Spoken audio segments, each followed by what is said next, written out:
शांती.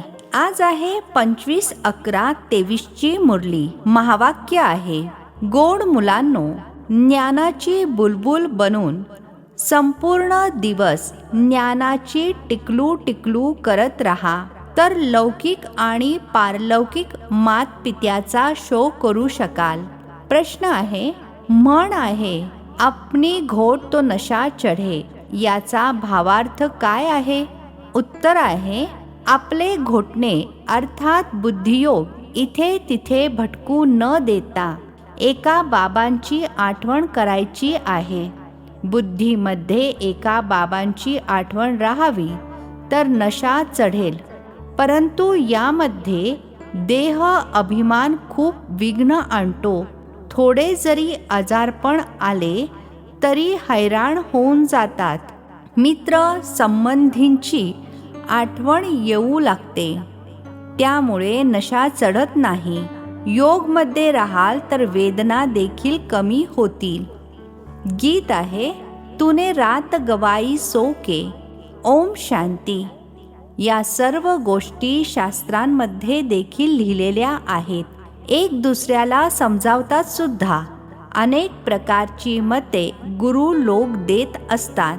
खूप चांगले चांगले भक्त कुटियामध्ये बसून एक गोमुख कपडा असतो, त्यामध्ये हात घालून माळ फिरवत असतात. ही देखील शिकवलेली फॅशन आहे. आता बाबा म्हणतात, हे सर्व सोडा. आत्म्याला तर स्मरण करायचे आहे बाबांचे. यामध्ये जपमाळा फिरवण्याची गरज नाही. सर्वात चांगले गीत आहे शिवाय नमःचे. यामध्येच समजावले जाते, तुम्ही मात पिता आहात. भगवंतालाच रचता बाबा म्हणतात. आता रचता म्हटले जाते तर मग काय क्रिएट करतात?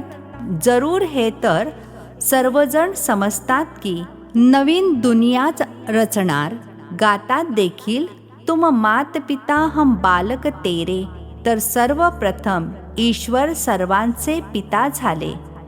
पिता आहेत तर माता देखील जरूर पाहिजे.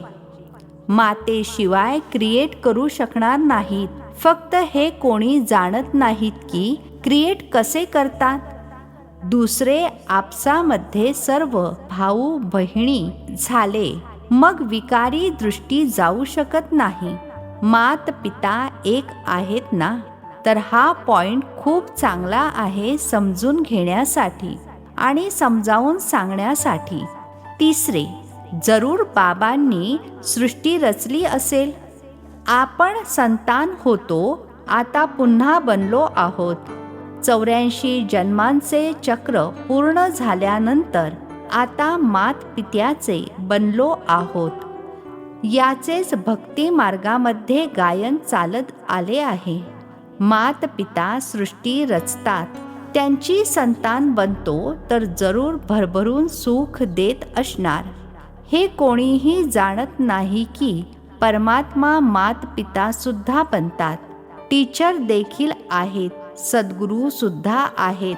आपण ब्रह्माची संतान आपसामध्ये भाऊ बहिणी झालो. म्हणतात देखील ब्रह्मा कुमार कुमारी. त्यांना देखील रचणारे तेच आहेत. भरभरून सुख प्राप्त करण्यासाठी मात पित्याकडून राजयोग शिकत आहेत. भरभरून सुख तेव्हा मिळते जेव्हा आपण दुःखामध्ये आहोत. असे नाही की भविष्यामध्ये जेव्हा सुखामध्ये असणार तेव्हा येऊन ज्ञान देतील.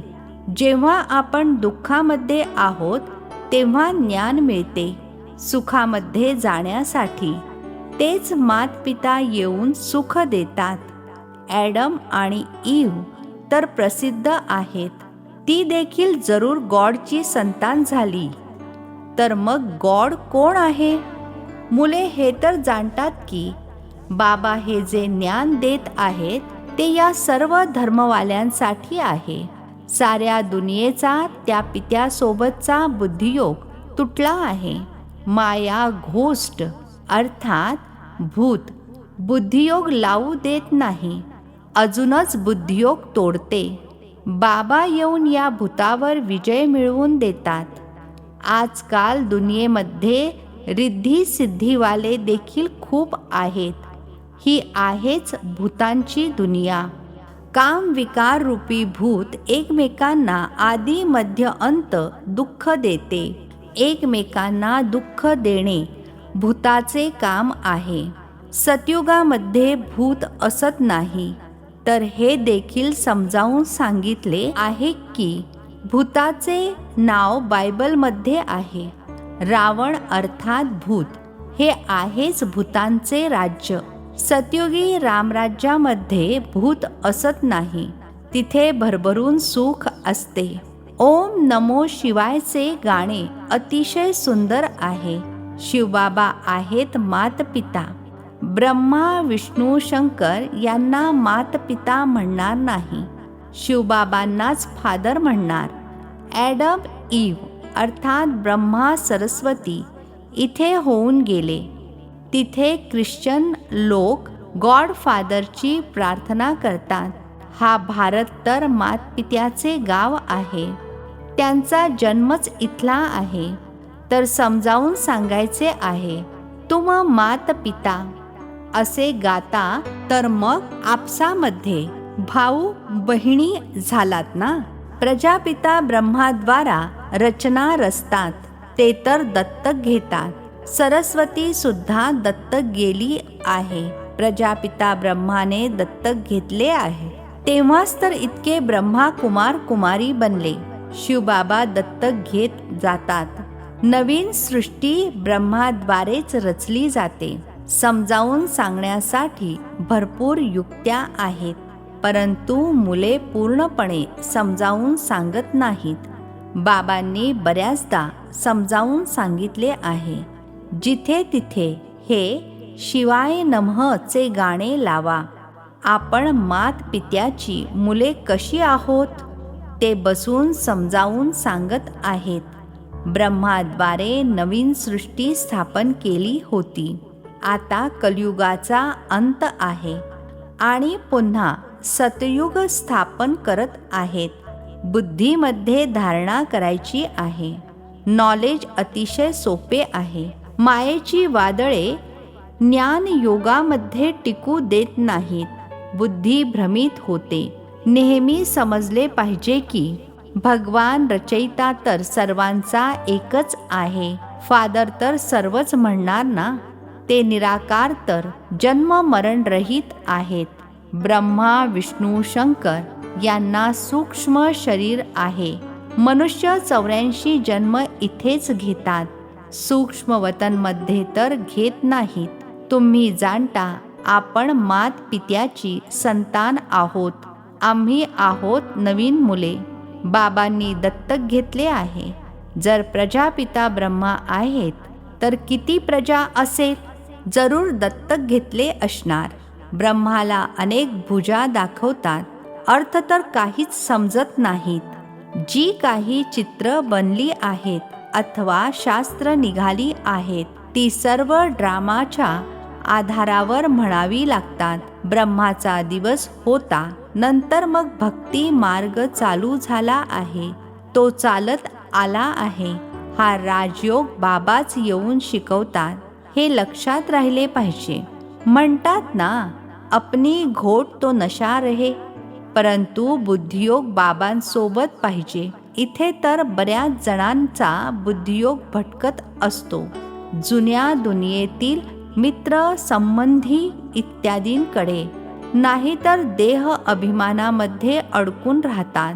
थोडेसे आजारपण आले तर हैराण होतात. अरे योगमध्ये राहाल तर वेदना इत्यादी कमी होतील. योग नसेल तर आजार इत्यादी कसे जाणार. विचार केला पाहिजे. मात पिता जे नंबर 1 पावन बनतात तेच मग सर्वात जास्त खाली येतात. अर्थात अधोगती होते. त्यांना तर खूप भोग भोगावे लागतात. परंतु योगमध्ये राहिल्यामुळे आजार बरा होत जातो. नाही तर यांना अर्थात ब्रह्मा बाबांना सर्वात जास्त भोगले पाहिजे. परंतु योग बळाने दुःख दूर होतात आणि खूप आनंदामध्ये राहतात. की बाबांकडून आम्ही स्वर्गाचे भरभरून सुख घेत आहोत. बरीच मुले स्वतःला आत्मा समजत नाहीत. सारा दिवस देहाचेच भान आहे. बाबा येऊन ज्ञानाची टिकलू टिकलू करायला शिकवतात, तर तुम्हाला ज्ञानाची बुलबुल बनायचे आहे.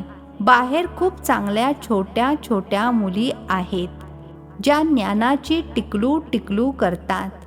भीष्म पितामह इत्यादींना सुद्धा कुमारींच्या द्वारेच ज्ञान दिले आहे.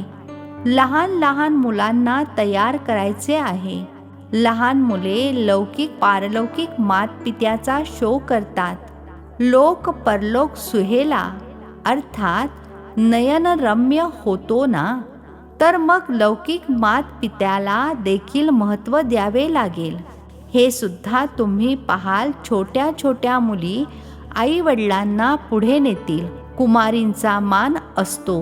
कुमारीला सर्वजण नमस्कार करतात. शिवशक्ती सेनेमध्ये सर्व कुमारी आहेत.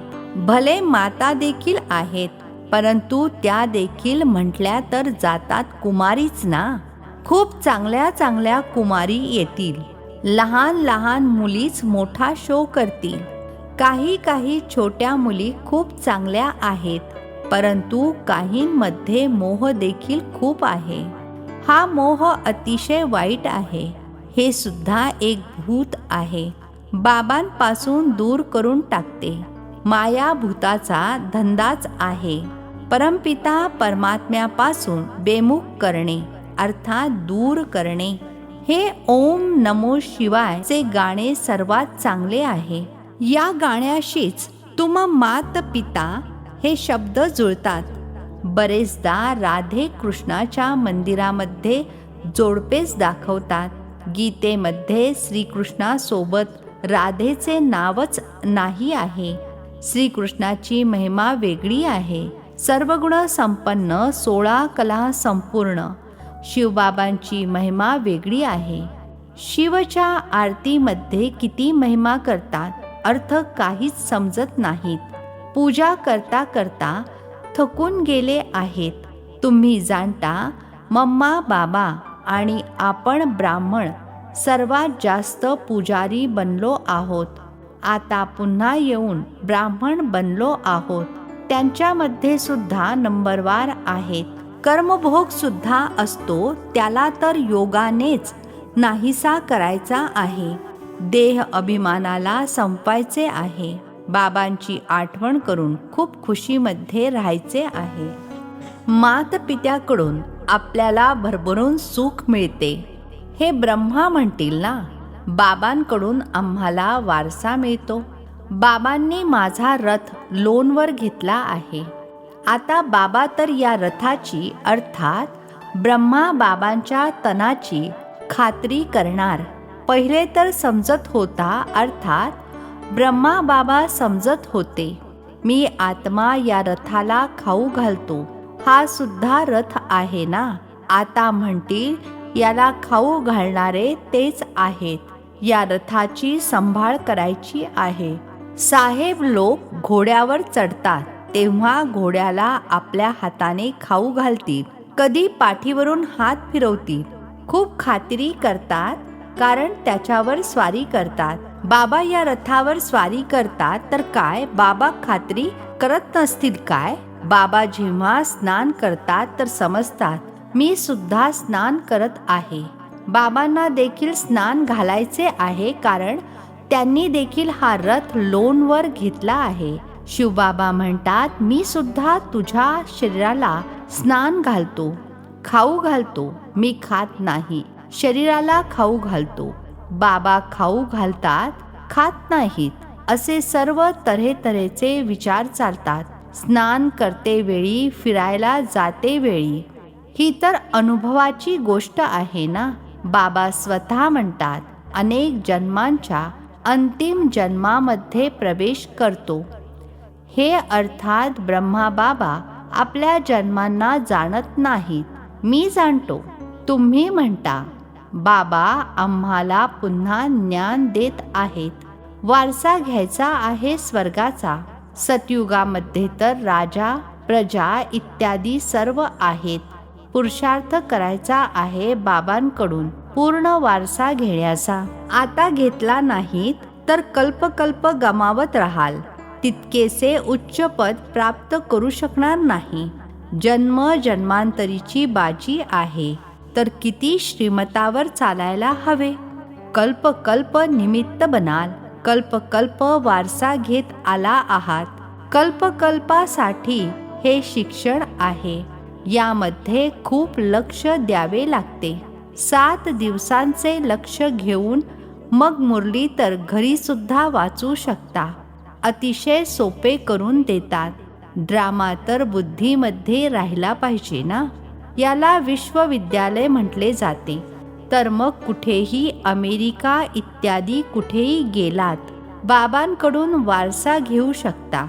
फक्त 1 आठवडा धारणा करून जा. भगवंताची मुले आहात तर भाऊ बहिणी झालात ना. प्रजापिता ब्रह्मा आहेत तर त्यांची सर्व मुले आपसामध्ये भाऊ बहिणी झाली. जरूर गृहस्थ व्यवहारामध्ये राहत असताना आपसामध्ये भाऊ बहीण होऊन राहाल तर पवित्रतेने राहू शकाल. खूप सोपे आहे. अच्छा, गोड गोड खूप वर्षांनंतर भेटलेल्या मुलांप्रती मात पिता बाप दादांची प्रेमपूर्वक आठवण आणि सुप्रभात.